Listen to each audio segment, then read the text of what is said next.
C'est une visite historique, c'est une visite surprise. Peut-être un mot tout d'abord, Léa, sur les conditions dans lesquelles cette visite a été annoncée, puisque elle a été annoncée aux médias quelques heures seulement avant l'arrivée du président tchadien. D'ailleurs, pour l'instant, ni le bureau du Premier ministre, ni celui du ministère des Affaires étrangères ne communiquent les détails et le calendrier précis, les horaires précis de la visite du président tchadien. On sait seulement qu'il sera reçu par Benjamin Netanyahou dans les bureaux du Premier ministre à Jérusalem, que les deux hommes dîneront ensemble et qu'auparavant, eh bien, ils donneront un point de presse commun avec peut-être l'annonce du rétablissement des relations diplomatiques entre les deux pays, alors que ces relations avaient été rompues en 1972, il y a plus de 40 ans.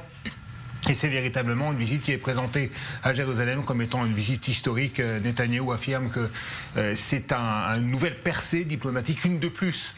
Et on insiste sur cet aspect-là dans l'entourage de Benjamin Netanyahou. C'est important, bien évidemment, le Tchad, parce que c'est un pays à majorité musulmane en Afrique, un pays dont l'emplacement est stratégique entre le Maghreb et l'Afrique noire, bien évidemment.